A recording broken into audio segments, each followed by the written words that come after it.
Thank you for tuning in to this episode of Better Marketing, Marketing Magic in Minutes. My guest today is Pam Case from Your Brand Advocate. She is a LinkedIn expert. In fact, we met through LinkedIn, but I'm sure we'll talk about that at some point during the podcast. So this episode, we're going to focus on the 6 strategies to get your ideal clients on LinkedIn. So welcome to this episode, Pam. Hi, Tracy. Absolutely delighted to be with you and to give all these tips out. I love telling people these 6 ways. By the time you get to the end of this podcast, every single person listening really should get at least one thing that they can take away from it, but hopefully 6 and then some. Yeah, you know what? If someone's listening to the podcast, I think it's a great time to actually follow the tips and have a go as they're listening. Oh, that's a good idea. If you're perhaps listening on the go or in the car, have a listen and then listen back to it and either get your phone out or get on your computer and maybe do them at the same time as listening. And let me just ask you, actually, they're not in any particular order, or are they in an order where you should follow them, or can you do any at any time? Any at any time. And also it depends on your business, because there might be some that don't yield great results for your particular business. You would stick with the ones that were appropriate for you. I suppose also there is a possibility that what might not be appropriate now might be appropriate in the near or distant future. Well, yeah, exactly. It might well be. I suppose it depends as well. If you're a job seeker, if you're looking for career advancement, you can actually adapt. I think all of the ways actually to find your ideal employer. Most of my listeners are business owners, but you never know, do you? Never know. You never know. There are some businesses that transition between the two at different times of their life as well. So should we get cracking then with number 1? But before we do, if you're going to be posting things on LinkedIn, you want the right people reading them. Of course, the vast majority of people who can see your posts are your first degree connections, right? So does it not then make sense to go and connect up with your target clients, make them your first degree connections? No good being on speaker's corner with something important to say if only, I don't know, the winos and the tramps are going to be sitting around not really listening to you. You've got to have the right audience. So you just came up with that analogy off the top of your head then, didn't you? I think I did, yeah. So you have to make your target clients into your first degree connections. And let's not forget, commenting on their posts is just as important as posting for them. Mm-hmm. When you do that, you're saying to LinkedIn, I want to network with this person. Make sure that they see more of my posts and vice versa. What we're going to tackle today is how do you actually get them in the first place? Where'd you find them? So the first one is the one that, generally everybody knows. What I call the general one. Mm-hmm. You go into the search bar and you put in the job title. You might know the title of the person in a company who is most likely to make the decision on buying into your products or services. You might actually know the name. You might just know the company name. Once you've put that in, and there's a whole set of things called Boolean search parameters that help, which we haven't got time to go into, but once you've put that basic criteria in and pressed enter, what you will notice is that you are then given extra filters. And we're going to look at this line in a different way for each method. So if you then click on people, you can find all the people with that job title, that name. You can find all the companies that have that name. But then you can then go into the other filters and say, well, actually, I only want them in the UK. Or you can bring it down in locations, even to your own city.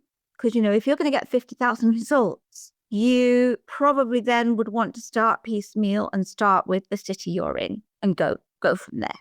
It's a strange thing, but when I actually show people the last button, which says all filters, when you look under there, you can actually filter it down to the type of industry. So if you know that you want a financial director, but only in the manufacturing industry or the construction industry, you can filter it down even further. If you put in the name of a company and you find the company, you look at then people and you'll see all the people who are listed as working for that company. But this is the most basic search. Most people know how to do that one. doesn't mean that they're doing it. There's a lot of people just put their post on and come off, or they'll go on and comment and then come off. So I think for my listeners, it might be the first time that they've used these search tools. So it's worth having a mess with it, isn't it? Yeah, it could be. I mean, I have actually taught people who are so very, very new to LinkedIn or been on it this year. I've been on LinkedIn for ages, but I didn't know what I was doing with it. So even the basic search like that, they go, that's powerful. So do you want to think about groups? Yeah, so groups is an interesting one on LinkedIn, isn't it? Because when they first became available, our listeners need to bear in mind that you and I have been on LinkedIn for a long, long time. So going right back to the beginning, when they first became available, they were very popular. And I had some LinkedIn groups. I think I had 10 LinkedIn groups that I was managing at one point.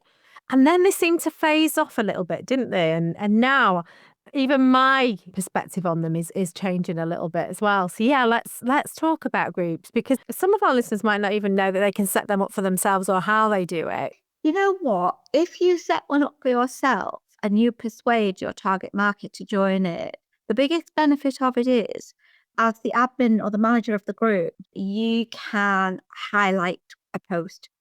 And obviously, it's probably usually going to be your own. All of the people in the group get a notification to say that a post has been highlighted for them to go and look at. Mm-hmm. But there are a lot of hard work to maintain. And the problem with groups now is there's just so many of them. But with the exception of one or two groups on LinkedIn, they are literally flipping graveyards. You get all of these people joining them, and then they either don't post, or the ones that do put on a post and go, it's drop and run. And nobody else in the group tends to like or comment on those posts. They just don't interact. You would then sort of think, well, what is the point? What is the point of joining them if that's what they're like? Well, once you're accepted to join a group, you don't only see how many members are in it, you see exactly every single person who is in it, and you can connect with them within mails. The other thing is that if somebody in your target market in that group has them posted, and you are the only person to like and comment, you are really going to be standing out to them because you're above all the noise, you're above all these other people who are commenting. But it kind of gathers all your target market in one place. And what people don't realize is they think, oh, okay, so I'm looking for financial directors. What if your target market is parents? As with some people I've taught, they say, well, look, I help teenagers to get through GCSEs. I'm a home tutor. But they're not going to be on LinkedIn, and they're not the people who pay. It's the parents who pay. There are probably groups for parents of teenagers. What if you are what do you call it? Sticks needles in you. I'm hoping you mean acupuncture. Oh, yes, acupuncturist. Let's say that's your practice, chiropractic or something like that, okay? Mm-hmm. So you're probably wanting to deal with people who maybe have sports injuries. So there are groups for people who play sports, go mountaineering. There are groups for all kinds on LinkedIn. It's quite incredible. Just have a play with that filter and find out. I wouldn't put into my profile, I have a teenager, I have a pet dog, I like to go mountaineering, but I would join a group. If you've got that connection, you can start to build that relationship. And two words that I know you love, that algorithmic bond. Yeah. You can start there. They are two of Pam's favourite words. I know. Yeah, I mean, this is where you are commenting on somebody's post. You're creating this algorithmic bond between you and them that says to LinkedIn, I want to see more of their posts. Mm-hmm. Show them more of my posts. And my son got sick of hearing me say it. And he was starting a band at the time. And I said, well, look, I've just got a name for a band for you. And he said, no way. I'm not calling it an algorithmic bond. You know what? Joking aside, though, it really does sum it up, because essentially it's a really good way, isn't it, of training LinkedIn on what you want to see, who you want to be connected to. And I think sometimes people's frustration is when they're seeing things in their feeds and it's not what they want to see. But by connecting and commenting and interacting with those people and groups that you want to be, that sends a message out to LinkedIn. Aside from the algorithmic bond with the person, it sends a message to LinkedIn to say, this is what I'm interested in. Show me more of this. Yeah. People say to me, my feed is full of proverbial. And I always say, you put it there. I said, you've commented on those people's posts before, but anyway. And if someone wants your target market, you can click on the bell. Do you know what? I was just thinking about the bell, and every time I think of it, the song comes in my head. You know which song I mean. I'm not going to sing it, but you know what I mean. But the bell is brilliant. And so many people either I've never even noticed it's there, or they don't know what it's for. So do share with us, Pam, please, about that. Okay, right. Tell us about the bell. When somebody's not your first degree connection, you will not see a bell on their profile. As soon as they've accepted your connection request, that bell appears. And clicking on it means that every time they post, you will get a notification that they have posted something. You can then click straight through your notifications to that post and comment. So you're building up that relationship. But what I always say is, the algorithm can change, all sorts of things like that can change. But then when you start to post for people and when you network with them, no AI can replicate the human algorithmic bond. That is, we're dealing with relationships and you can't take that away. So you've got to remember that on LinkedIn. It's a big networking room. So with that in mind, if you know anything about networking, I'm sure if there's something that you teach, Tracy, it's synergy connections. And what do we mean by synergy connections? People who've got the same target market as you, but they don't offer the same thing, because they're in a great place to refer you. If I'm a data cabler, I'm in a great place to say, when I put the cable into a new building or an extension, who's putting the computers on the end of this? I can recommend an IT company, for example. On LinkedIn, once you've sat down with your cup of coffee and your bit of cake and your pen and you've made a list of all those people who've got the same target market as you, go and find them on LinkedIn. Because if they've been doing their job right, they will have been connecting to their target market, which are your target market. Once you've connected with that synergy person, all of their first degree connections become your second degree and so much more searchable and reachable and connectable. The other little thing about this is synergy connections often claim bragging rights to who they've worked with. So you can find who they've worked with in their recommendations.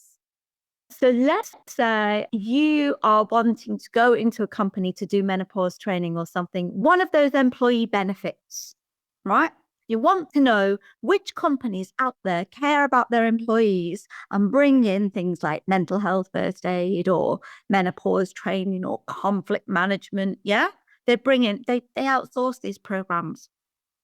So I'd find somebody who was, so if I was doing, something like that, I'd find somebody who was going into companies providing something similar, because then they often write posts that say, I had a great day today working with Acme Fasteners.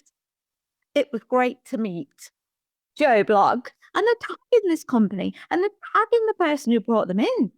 What's not to like? Suddenly you know that that company is open to providing your sort of thing to their employees. This is just one example. So you can go and connect up with those people they've tagged. So if they've tagged that company or people from that company, you comment on that post and that company are also going to see your comments. This is a great way to find people, obviously, of course, that will probably also go for your competition. Also, I think it gives people purpose, doesn't it? It's so easy to either go down a rabbit hole of things that actually, when you get to the end of it, you think, that wasn't my whole intention for coming on LinkedIn in the first place. I think also sometimes people can only think, well, I have to be posting all the time to be successful on LinkedIn. And you absolutely don't, do you? No. You're better off commenting and building the networks and building the connections. Posting's important, but if you post something quality 3 times a week and the other days concentrate on commenting and connecting, that's more powerful, isn't it? I heard a great analogy about this. Don't just post things for the sake of it every day, because we can all live on fast food every day and nobody likes a crap takeaway. No, this is true. Yeah? Yeah. So it's far better to balance it. We're going for number 3 now, aren't we? Mm-hmm. When you network, I know you know all this, Tracy, and I'm sure you teach all this. It's your job to educate your fellow networkers to what to look out for and what to listen out for. So you should be able to say, well, so if you hear anybody say this, I want you to ask them if I can give them a call because I can help them. People talk about all sorts on LinkedIn. So your job is to work out what they might say in LinkedIn posts. Let's go back to the teenagers. So if you're looking to help people who've got teenagers, they talk about their teenagers. Go into the search bar, open speech marks, my teenagers, close speech marks. Can we just stop there a minute? Because that's a really good point, actually. Because we spoke around, I think it was point 1 about, or point 2 about the searches and what you're putting in for when you're looking for things. But actually what listeners might not be aware of is the difference between that and putting something in the speech marks. Can we just cover that just briefly? Right. Okay, so speech marks are the most simple of all the Boolean search parameters, and that's fairly complex ones. For example, if you're looking for the graphic designer, if you don't open speech marks, graphic designer, close speech marks, you're saying, I want everything with the word graphic and everything with the word designer. Mm-hmm. Whereas if you bracket them around with speech marks, you say, no, I want these two things together. So I don't want interior designer, fabric designer, and I don't want graphic anything else. Agency, maybe. Yeah. Yeah. Do you know what I mean? So yeah, yes. You're putting those things together. It's a really good way, isn't it, of being very specific about what you're looking for. It's one of those things that unless someone spoke to Pam Case, LinkedIn extraordinaire, they might not know about. I might not be. A lot of people, most people I speak to don't actually know that. So if the longer the phrase, just make sure it's in speech marks because you're saying, look, can we find this phrase? This time when you've entered, pressed enter and you get that white bar, instead of choosing people or groups, this time click on the word post. The filters on this need to be improved. There's only one way you can then filter it further, and that is either top match or latest. And the top match might have been done a year ago.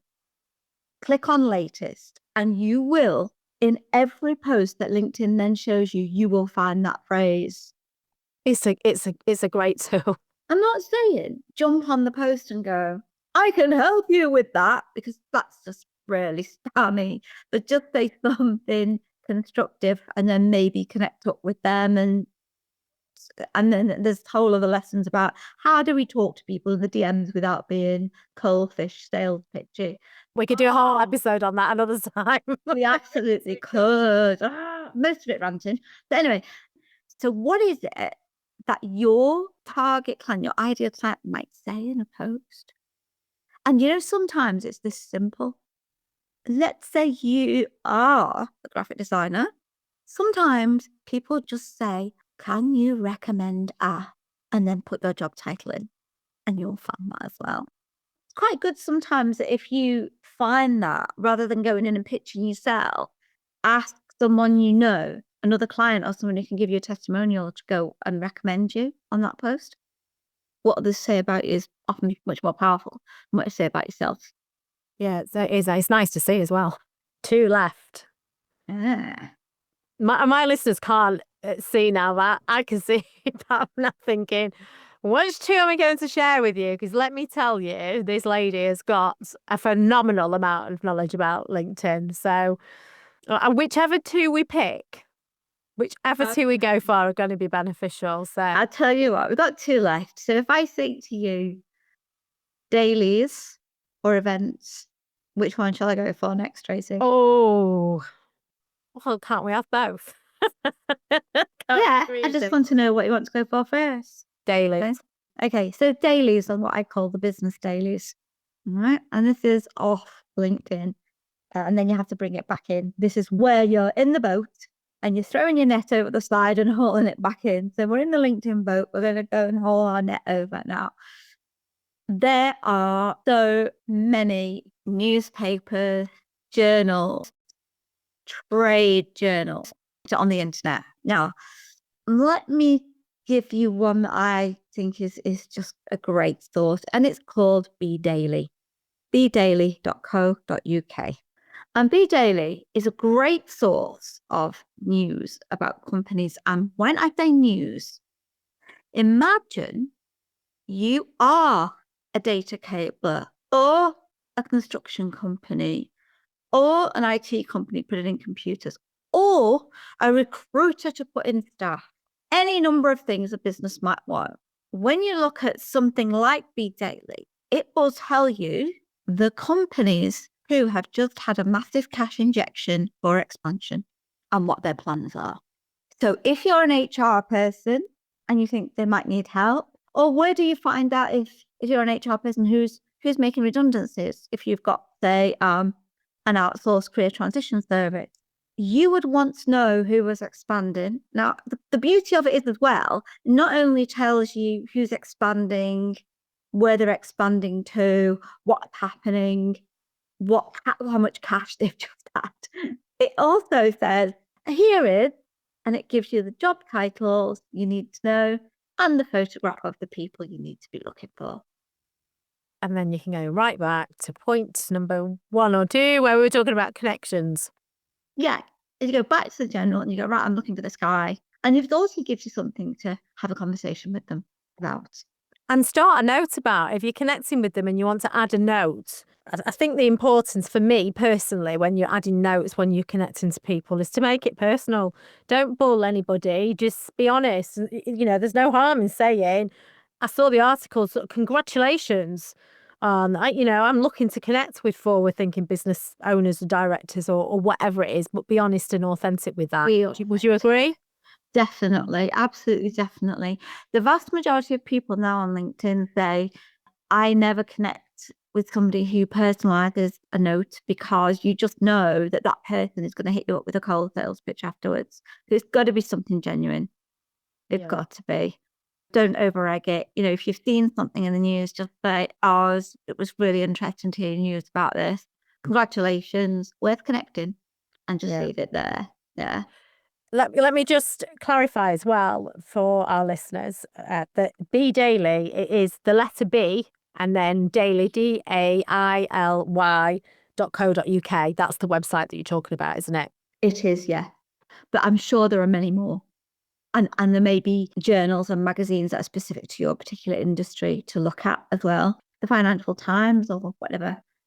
Yeah, but I think what it's done is it's given the listeners a really good idea of something they've probably not thought about before, because when you think about LinkedIn and we're talking about the strategies to get your ideal clients, you don't necessarily think about going off the site for something, but it's different ways of bringing it back in, isn't it? It's something new and it works. And it was you that told me about this particular site in the first place.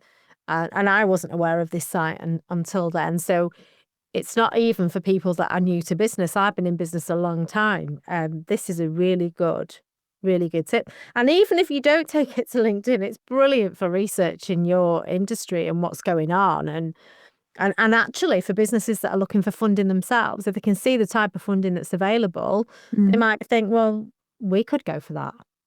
So there's all sorts of benefits to it, isn't there? But there are. And also there's one called, I think it's Business Insider magazine. Yes. They print annual lists of the companies that are the fastest growing companies and that sort of thing. So yeah, it's a rich seam of information. Yeah. The less chocolate in the box. At what kind of event are you likely to find your target clients? When people put on an event, so it could be a face-to-face event, it could be a virtual event, it could be a webinar or something that you're putting on Zoom. Very often people set up a LinkedIn event to publicize it with a nice big send button on it. When you go into that search bar and put in a subject, let's say you offer cybersecurity training, you would put cybersecurity into the search, and this time on the white bar, choose events and look through the events that are coming up about cybersecurity and how many attendees there are, the number of people who said yes to attending. You can only see the number unless you do what I call pretend attend. So if you click attend, you will then see exactly who they are. And there they are. The people who are interested in what you do, going to your competitor's event. It's time to mind sweep them. Just borrowing that person's audience, go and make them into your first degree connections. Because they have literally put their head above the parapet and said, yeah, I'm interested in this. So what is it that your target clients are most likely to go to? Once they've shown an interest, that's your target audience. Sure. Yeah. These are things specifically about getting new clients, but ultimately it starts with getting new connections, doesn't it? They become a connection first, and then you build it from there, which is how Pam and I met. I don't remember how long ago it was, Pam. It must be 17 years. No, don't say that. I think it is. Oh my God. In fact, it might even be 18 years ago. It's about 17 or 18 years ago, Pam and I met through LinkedIn. Wow. Sorry, I've just scared you. Time flies. It Yes. does. Pam was posting on LinkedIn and I was posting on LinkedIn to do with networking. What is now a mutual connection. There was somebody that was connected to each of us on LinkedIn. Pam and I weren't connected to each other at this time, who suggested that we connect because from what Pam was posting and what I was posting, they knew that we really ought to know each other. And unfortunately for us, we still can't remember who it was to this day, can I? But we are, whoever it was, if you are listening, we are very grateful. So because of that, we did connect. Then we started messaging. Then we met face to face. It sounds like online dating, but that's not what we were doing. We were online networking. And then from there, over the years, we've done a ton of business together. We've worked together. We've become very good friends. And that's all through the power of LinkedIn. So actually, sometimes what you're putting out there, other people will see, oh, you need to be connecting with this other person, which is what happened with us. I really do wish I could remember who it was that connected us. Because I mean, we've just really, really supported each other in business ever since, haven't we? Massively, yeah. In life. Yeah, so that is just the perfect way that this can happen. But what you're saying about connecting and reaching out to your clients, hopefully this gives people a new perspective on it, especially those people that don't like posting all the time on social media. Yes, you do have to post to wake up the algorithms a little bit, but I guess it takes that pressure off, doesn't it? You don't have to be constantly thinking, what shall I post today? How shall I word this? If you can use a combination of the two, can't you? Definitely. And don't want to digress too much onto this, but people just put posts out there. And honestly, what LinkedIn wants is for you to make its platform a really, really interesting place. So it wants you to write posts that involve other people so that you get conversations going. And if you get a great conversation going on your post, then it will show it to more people and more of your target market. You know, there's certain things you should be posting about, and oh God, it's a whole other lesson. But yeah, but don't just think you can just post something and it's going to get shown to people. So if you're not getting a lot of comments on your posts, then you either have to learn how to write the posts that get commented on, that get opened and read, basically. And if they're not being opened and read and commented on, and you don't know how to do that, then your time is better off spent commenting on the posts of your target market. And actually take the time to do that. I'm trying to think of analogy to prove this point, and the only thing that's coming to my head is if you imagine you're on the beach and you see a seagull, and when they're not busy trying to nick food off people, they're actually doing some proper hunting. Dive down, they miss the fish, come back up. They don't think, oh, do you know what? I'm probably not going to bother doing that again. They do it again, and they do it again until they get fed. And I think that's the thing, is just don't give up. Don't give up with it. Try these different approaches that Pam suggested. And if all else fails, get in touch with Pam, because she is a LinkedIn trainer. She knows the stuff. I'm sure that the listeners will know that by now, because it's not even the tip of the iceberg with the knowledge that you have and that you can help with. Pam, my listeners want to contact you. What's the best way for them to get in touch with you? was going to say LinkedIn. Yeah, just get up with me on LinkedIn. And, you know, I'll accept connection requests. I don't mind. I'll connect with anyone. DM me. You can email me. Incredibly long email address. pam.case@yourbrandadvocate.com. Or you can just call me or WhatsApp me on 0782 8899241. But definitely connect with her on LinkedIn. And if you're not connected with me on LinkedIn, connect with me as well, because we do practice what we preach, don't we? We do connect with people, and we will go off onto a whole other topic to do with LinkedIn. But actually, you know, the more people you're connected to, the more access you've got to their connections as well. So do that. I think just connect with Pam and connect with me. Drop us a note to just say, I've listened to the Better Marketing podcast. I'd love to connect, and we'll happily connect with you. And if you've got any other questions, just get in touch with us.